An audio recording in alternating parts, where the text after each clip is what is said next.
Magandang araw po mga ka-FWP. Nandito po tayo ngayon sa Sagupaan Conditioning Camp dito sa Tanawan. Kasama natin ngayon ito si Sir Oliver ng Team Sagupaan. Sir Oliver, kakamustahin lang natin yung output ng first ever na kaking school ng Sagupaan sa tagal ng panahon. Buti nakumbinsin nyo si Idol Patrick Antonio na although may link siyang mag-share personal, nag-share talaga siya pero ngayon yung naglalabas na siya ng video talagang nakakapanibago. Actually Sir Eric, second batch na namin to batch 2. So anyways, dun sa tinatanong mo na totoo po yun nung araw kasi si boss medyo pagtungkol sa mga styles niya sa laban, siyempre hindi natin masisisi lumalaban siya pero ngayon naisip niya it's time to give back sa kaking public, no?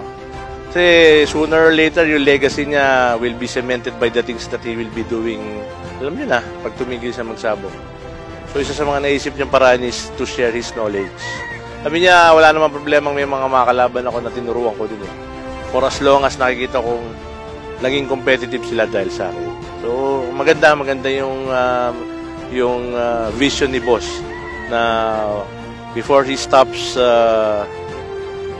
just sa paglalaban naman dahil alam naman natin na may edad na si boss marami siyang natulungan. So he's trying to give back sa kaking community. Kumusta yung output ng mga estudyante natin? So to the risk of sounding medyo yung first batch namin marami ng reports ng mga nag-champion by after using yung mga methods na natutunan doon sa... So ano to sir? Yung mga derbies to Oy, siyempre. Yung mga tiga Cebu. Hindi ko lang sila mabanggit kasi mga endorsers din ng ibang brand. Okay. So sasabit sila. Itong second batch namin, ang dami ring endorsers ng yung mga politiko pang umatende. So makikita nyo na lang sa aming Sagupaan Cockfighting page yung mga binabati ko ng congratulations. Mga estudyante po namin. Tingin ko kasi para tong breakthrough. Kasi nga alam mo naman si Sir Patrick, di ba? Nakikita ko masaya siyang nag-share ngayon. Masaya. Ano sir? May mga gusto pa ba kayong imbitahan dito? Sino ba yung mga pwede pang umattend dito? Yan, eksakto to Sir Eric. Yung batch 1 and batch 2, kamusta sa inyo yung mga naging estudyante namin ng batch 1 and batch 2. Kaya lang ang concern ko, puro advanced. Talagang mga big farm owners, magagaling na handlers, tsaka mga medyo well-to-do. Ang gusto ko, pangarap ko, ako personally ang gusto kong umattend sa Sagupaan Cockfighting School ay yung mga beginners talaga. Ewan ko kung bakit, pero iniisip ko talagang kayo yung gusto naming i-mold Kasi talagang marami kayong matutunan sa Sagupaan Cockfighting School. Maganda rin kasi yung mga beginners, talagang empty ka pa yun Wala silang masyadong confusion. So maganda yung yung formula na papasok sa kanila. Wala masyadong halo. Pero kailan yung next schedule nyo, sir? Siguro it's safe to say mga 2025. Next year na siguro yung batch 3. Ang tagal maraming mainip niyan. Kaya ako nagugulat dito. Imagine mo na si Sir PA ang nagtuturo ngayon. Alam naman natin yung levels of appreciation niya sa manok. Ibang klase. Ibang klase simula balahibo. Lahat sa sparring talagang yung kasi 'di ba yung mga manok na pansin ko may mga characteristics sa laban pero ito totoo na pansin ko kay Sir PA kahit anong kulay ipahawak mo sa kanya kaya niyang turuan magkaroon ng isang fighting style na gusto niya. Totoo yan. So naituro din ba yun sir? Tinuturo? Lahat tinuro po. Lahat tinuro ni boss kanina kahit tanongin niyo yung mga material ng 1 and 2. Wala lang videos pero siyempre, hindi naman namin pwede pa-video sa kanya dahil siyempre nagbayad sila Tapos i-share lang natin ng walang bayad. Siyempre, tama po. Anong nila lang sa kanila kung natutunan ba nila yung mga methods ni Boss Pat? Tama kasi yung iba sir, pasintabi lang din po Marami kasing naghahanap ng quality manok, quality knowledge, pinaka-importante sa lahat. Baliwala kasi yan kahit anong gandang manok yan. Kung yung knowledge natin ay kapos-palad. So, magandang investment po ito, napakagandang investment nito. Para sa akin, katulad ko, hindi ko lang madali-dali yung schedule nyo, pero talagang gusto kong umupo dito. Upo talaga ako. Imagine na yung farm management ng Sagupaan, matututunan mo. Marami namang competitive talaga, pero syempre, sir, Idol Patrick Antonio yan. The one and only. Iba si boss eh. Ibang level talaga. Sir Oliver, ito syempre, may isang dekada na rin naman akong nagsasabong. Tapos nagko-cover ako ng mga big events kasi nasa sabong media din ako dati bago mag-freelance.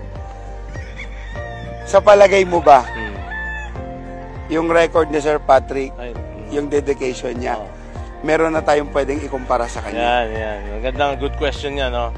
Yung mga kaibigan sa Facebook, kung nakikita nyo, kapag nag-post ako ng reels regarding kay boss, sabi ko, lagi ko sinasabi doon sa mga enrollees na let us enjoy his greatness while we still can. So, ibig sabihin, ako personal na opinion ko to, hindi ko facilitator ako sa Sagupaan Cooking School or what. Alam naman nila, idol ka talaga si PA. Ilang taon na ako? 52. I have been in cockfighting mga 35 years. May national championship din naman ako. Pero sa tingin ko, wala nang darating na cocker na kagaya ni Boss PA. Na, yun nga, kung paano siya maghanda, kung paano lumaban. Mahirap ipaliwanag, pero tandaan nyo nilang yung sinasabi ko na, sa henerasyon ngayon, wala pa akong nakikitang papalit kay Boss. Yun nga, yun din ang nakikita ko. Kasi, yung consistency. Ito alam nyo ba nakita ko, isang punong L300 na trophy. Na parang nasira na lang. Wala na nga yun. Ewan ko. Isang L300 na trophy. Nakita ko yun Nakita ko sa opisina. Yung mga tira-tira na sa sulok-sulok, mga 5-cock champion, mga 4-cock champion, may 3-cock pa nga Kasi napansin ko yung competition ngayon kay PA. Yung competition niya hindi lang sa kung sino man yung makakamats niya. Nakikita ko yung competition parang kino-compete niya na lang sarili niya. Oo. Tingnan niya kung kaya pa niya. Anyways, kanina may binanggit siya na ang sabong ngayon is me against the world. Totoo naman. Pinagtutulong-tulungan siya in the sense na lahat ng kalaban niya ay sabihin na natin na may alliance nung araw. Sabi niya nga puro maton. Sabi niya ako laban sa 10 maton pag 10 ka. Laban naman talaga siya, yun ang gusto niya Tama. Doon siya na-excite sa competition. So, sabi niya lang, bring it on. Hanggat kaya niya maghanda siya. Totoo. Katulad ngayon, habang nandito kami, si Sir Patrick nandun sa kanyang gradas at walang relax. Sunday ngayon. Kasama niya si Alex Bocol, si Engineer Alex Bocol ngayon. At yung kanyang mahiwagang pentel pen, hawak-hawak niya na naman. So may nahanda siyang mga stags ngayon. So, Sir Oliver, may gusto ko bang pasalamatan? Nagpapasalamat ako sa lahat ng sumusuporta sa Sagupaan, Super Feeds, Sagupaan Cockfighting, and of course, sa Federal Guard of the Philippines. At salamat sa pagbisita niyo dito sa amin sa Sagupaan. Okay, so maraming salamat po, mga kasama. Maglalabas po kami ng mga number dito para sa gustong mag-update kung kailan ang sunod na schedule ng Sagupaan Cooking School. Maraming salamat po.